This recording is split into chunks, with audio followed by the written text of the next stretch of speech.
Pak Jokowi punya catatan-catatan yang mengecewakan. Pak Jokowi juga punya masa lalu. Saya sungguh-sungguh ingin mengganggu, bukan sekedar untuk mengganggu. Presiden sejak Bung Karno yang darahnya paling merah Jokowi. Yang lain tuh agak banyak biru-birunya. Ada unsur birunya. SBY ada unsur birunya juga. Habibie sedikit-sedikit ada birunya. Bung Karno, ya biru lah karena dia pendiri Republik. Jadi semua itu punya darah biru semua. Bayangin waktu kecil saya dulu hidup di bantaran sungai, di pinggir sungai, dalam sebuah kehidupan yang sangat sulit. Ya, dan sekarang ini saya sangat bersyukur sekali Tuhan memberikan sebuah jabatan yang saya bisa berbuat sesuatu, dan saya ingin melakukan sesuatu itu. Dalam ini Presiden Jokowi seperti bunga mawar, indah kalau kita berfoto, tetapi juga harus hati-hati karena durinya bisa membuat tangan Anda terluka. Karena Jokowi seperti saya, bukan anak menteri, bukan anak bangsawan, bukan anak pejabat, bukan anak jenderal, bukan anak orang kaya. Dia sama seperti saya, sama seperti kita yang ada di sini, bukan anak siapa-siapa. Kalau Jokowi bisa jadi presiden, anak kita bisa jadi presiden. Kita semua berkeyakinan, baik Pak Prabowo Subianto maupun Pak Joko Widodo bukanlah calon pemimpin yang berniat untuk membentur-benturkan identitas rakyatnya sendiri. Konteks Pak Jokowi, saya kira ini yang terjadi. Namun demi kejujuran menurut saya harus diberikan beberapa catatan. Politisi Partai Demokrat Rahlan Nasidik banjir kritik dan sindiran setelah menyinggung soal tukang mebel bisa jadi presiden di Indonesia. Dalam cuitannya, Rahlan mengatakan bahwa masyarakat tidak perlu heran jika penjual jam imitasi bisa jadi komisaris BUMN, sebab tukang mebel bisa jadi presiden. Sederhana, jujur, dan bagus dengan orang-orang. Pilkada pertama itu saya pasti nangis, pasti tidak mengira kalau akhirnya beliau menjadi RI 1. Demi Allah, saya bersumpah akan memenuhi kewajiban Presiden Republik Indonesia dengan sebaik-baiknya dan seadil-adilnya. Indonesia, kenapa heran? Sales jam imitasi bisa jadi komisaris BUMN. Kalau tukang mebel bisa dipilih jadi presiden, katanya melalui akun Twitter Rahlan Nasidik pada Kamis 1 Juli 2021. Menurut saya, siasat itu selalu merupakan manifestasi dari akal sehat. Sebelumnya PSB sudah bertemu dengan Pak Jokowi. Sebetulnya bukanlah hal yang asing, tetapi sepanjang mewakili partai, juru bicaranya saya.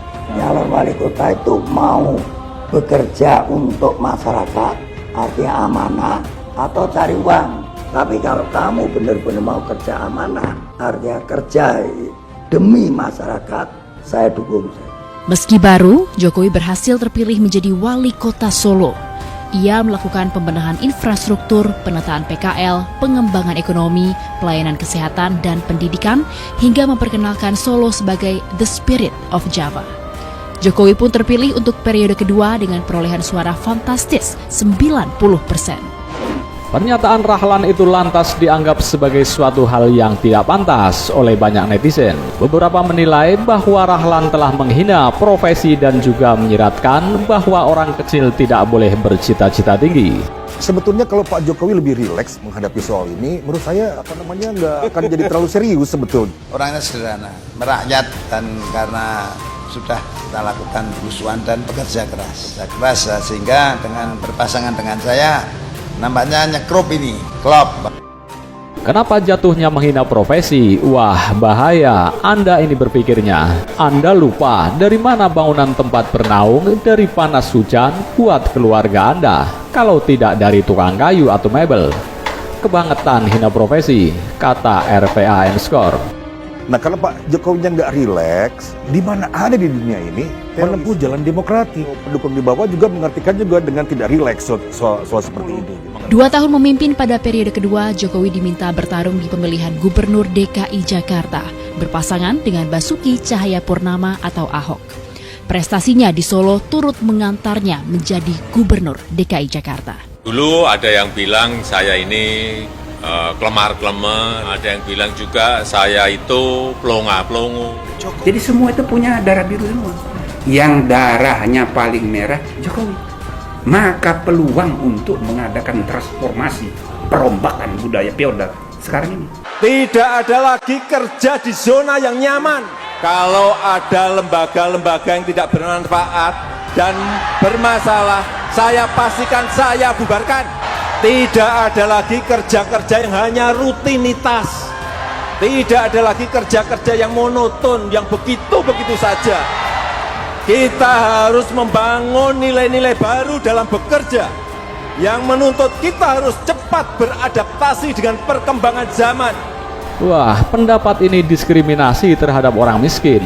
Anaknya orang miskin tidak boleh bercita-cita menjadi presiden. Pendapat ini disampaikan oleh tokoh Partai Demokrat, Rahlan Nasidik. Beliau lupa bahwa SBY hanya seorang anak kapten, itu pun orang tuanya tercerai-berai. Kata Kodam _007. Kemudian ganti lagi, ada yang bilang saya ini otoriter. Kemudian ada juga yang ngomong saya ini bebek lumpuh. Baru-baru ini ada yang ngomong saya ini bapak Bipang. Dan terakhir ada yang menyampaikan mengenai the king of lip service. Selain itu, ada pula yang balik menyindir soal Ketua Umum Partai Demokrat, Agus Harimurti Yudhoyono atau AHY. Yang pensiun mayor namun ingin menjadi presiden, Pak Prabowo Gerindra, yang jelas-jelas Letnan Jenderal aja 2 kali gagal mentas di Pilpres dan sekali di level konvensi. Lah, Agus Yudhoyono modal cuma mayor. Menjadi oposisi itu juga sangat mulia. Silahkan ingin menjadi oposisi, asal jangan oposisi yang menimbulkan dendam. Asal jangan oposisi yang menimbulkan kebencian, apalagi disertai dengan hinaan, disertai dengan cacian, disertai dengan makian-makian. Kita ini memiliki norma-norma agama, memiliki etika dan tata krama ketimuran. Terus ngarep jadi presiden, sorry ya om, gue pakai nalar dan logika berpikir. Kata Hobis Oldin said, level mayor pengen jadi presiden, baru nyagup aja dapat urutan terakhir. Itu udah dompleng nama besar bokapnya, wajarlah partainya ambruk. Kualitas anggotanya kayak gini, kata AA Hermawan 16. Lamun siro sakti, ojo mateni. Meskipun kamu sakti, meskipun kamu kuat, jangan suka menjatuhkan. Lamun siro banter, ojo ndisiki. Meskipun kamu cepat, jangan suka mendahului. Yang ketiga tadi, lamun siro pinter, ojo minteri. Meskipun kamu pandai, jangan sok pintar. Bukan hanya netizen, Hasanah Gus Nadir Shah Hussein, GNH, juga turut mengkritik pernyataan Rahlan. Hasanah GNH menyindir bahwa salah satu penyebab demokrasi Indonesia seperti ini, yaitu oposisi yang kurang cerdas. Salah satu penyebab demokrasi kita kualitasnya kayak gini, ya karena oposisinya kurang cerdas, katanya. Gak usah persoalan profesi sebelumnya, selama halal dan legal, nanti ada yang respon, level mayor kok mau jadi capres. Anda dan kawan-kawan marah-marah, sambungnya. Tapi yang jelas kalau di sini memakai batu bara udah nggak bener. Harusnya pakai geothermal karena potensi di sini ada. Jadi memang saya tahu, saya nggak banyak komentar dulu, tetapi inilah kondisinya. 2 tahun memimpin ibu kota, Jokowi kembali dicalonkan PDIP maju di pemilihan presiden. Di pemilihan presiden, Jokowi bersanding dengan Yusuf Kala bersaing dengan pasangan Prabowo Hatta Rajasa. Pada Pilpres 2014, Jokowi JK unggul dengan perolehan suara 53,15%, sementara Prabowo Hatta hanya meraup 46,85%. Jokowi JK dilantik pada 20 Oktober 2014. Pada Pilpres 2019 sebagai petahana, Jokowi kembali maju untuk periode kedua. Kali ini, Jokowi berpasangan dengan Rais Am Nahdlatul Ulama Ma'ruf Amin. Pada Pilpres 2019, Jokowi kembali bertemu dengan Prabowo Subianto yang berdampingan dengan Sandiaga Salahuddin Uno. Pada Pilpres 2019 bersama Ma'ruf Amin, Jokowi kembali unggul dengan perolehan suara 55,5%, sementara Prabowo Sandi hanya memperoleh 44,5% suara. Demi Allah, saya bersumpah akan memenuhi kewajiban Presiden Republik Indonesia dengan sebaik-baiknya dan seadil-adilnya.